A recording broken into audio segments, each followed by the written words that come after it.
many, many dark grisly murders. The second victim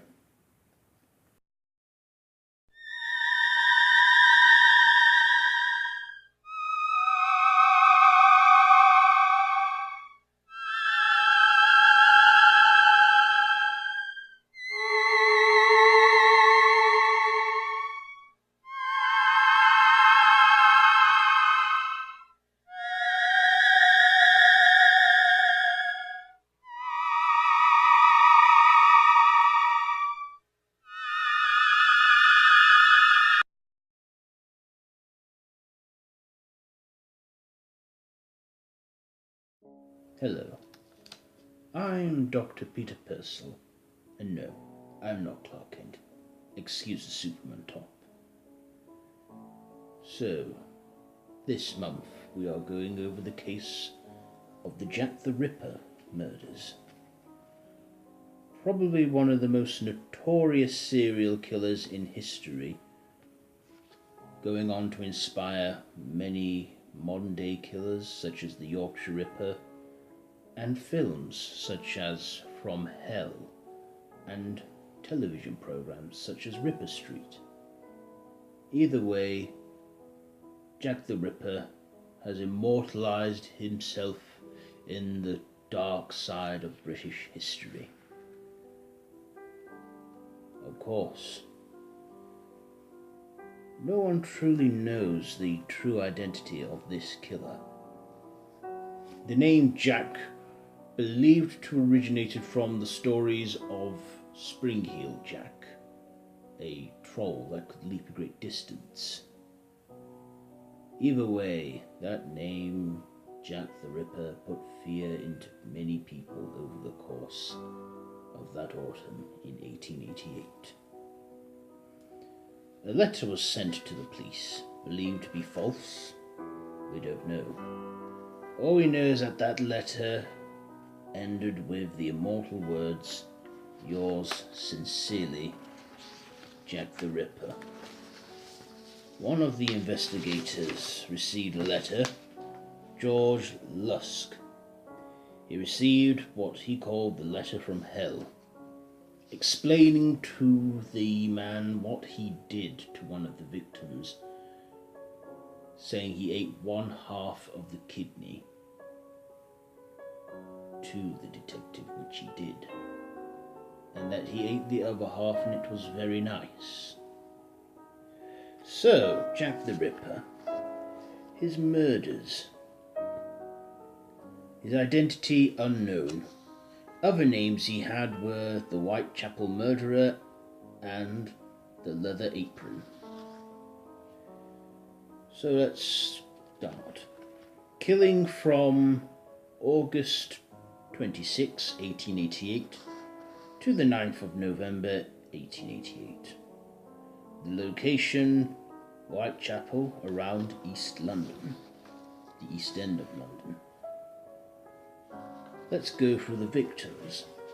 His first victim, Mary Ann Nichols, born Mary Ann Walker on August, born in August born the 20th of August 1845, and died on the 31st of August 1888 at the age of 43. In her final days she resorted to prostitution to make money, getting drunk and basically just wanting a roof to stay over. She resorted to that. Obviously she met the killer, and the only ones who ever will know the identity of him is the victims themselves. She was found dead on the 31st of August 1888, died at the age of 43. Her body was discovered on Bucks Row, Durward Street. Her body mutilated and disemboweled. And of course, this was the start of many, many dark grisly murders. The second victim, named Annie Chapman, born Eliza Ann Smith, somewhere in 1841, died the 8th of September 1888, aged 47. Her body was discovered at 29 Hanbury Street in Whitechapel. Again, she was found mutilated and disemboweled, believed to be a sexual thing for the killer. And the fact with the killer was, it was known that he killed because he loved the thrill of getting away with his murders. And then we go to the third victim. After a few weeks, he struck again, this time on the 30th of September 1888, taking 2 victims in one night. The third victim being Elizabeth Stride, born November 27th, 1843, died September 30th, 1888, aged 44. Again, her body mutilated and disemboweled. Her body was discovered in Dutfield's yard at Berner Street, known as Haricule Street, if I'm pronouncing that right. I think this is the one where he got caught in the act by a police officer or a witness. Either way, he made a run for it. Ran all the way to another part of town where he claimed his 4th victim, Catherine Eddowes, who was born on the 14th of April 1842 and died the same night, September 30th, 1888, at the age of 46. Her body was discovered on the south corner of Mitre Square in Whitechapel. Her body also mutilated and disemboweled. This was more than 3 victims, and at that point the authorities knew they were looking at a serial killer. And then there was his 5th and final victim.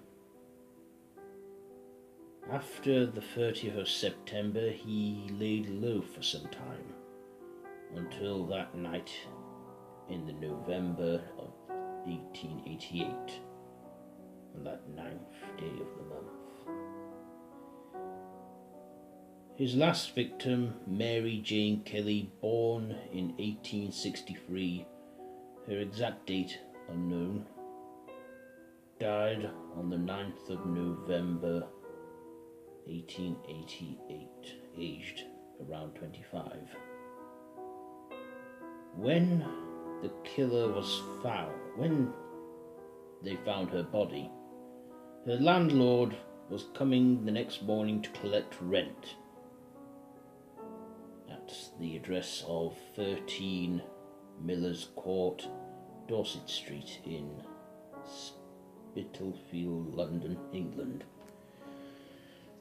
When her landlord came to the house, to the flat to collect the rent, he was horrified at what he'd seen. She was all over the place. Blood, her body parts, everywhere. Her stomach laid perfectly on the bed. According to the reports, her last meal involved fish and potatoes, early at the start of the digestive part, so they could tell what she'd eaten moments before her death, assuming that the killer gave her something that involved fish and potatoes. Could it have been fish and chips or fisher pie? I don't know. She was found ripped to shreds all over the place, but never found her heart until after, when the crime scene was being cleaned. They found her heart in the kettle, boiled. The killer believed to use a knife on all his victims. Sorry about that, a little technical fault with the camera. The killer had believed to use a knife to kill. With surgical skills, they know that much. patients there, staggering around. The nurse will deal with him. Of course, many suspects were brought in. One of them believed to be a member of the royal family, Queen Victoria's nephew. Prince Albert, was it? Another one believed to be Queen Victoria's personal surgeon. Many suspects were brought in for questioning, but no one was ever confirmed to be the killer. The reason why we still write and talk about this notorious killer to this very day is because it's unsolved. Simple as that. An unsolved murder and an unidentified killer. We will never know the true identity of Jack the Ripper, and I don't think no one will. This has been the Dr. Persil treatment. I have been Dr. Persil, and this has been the Jack the Ripper murders. So until next time, try not to have nightmares.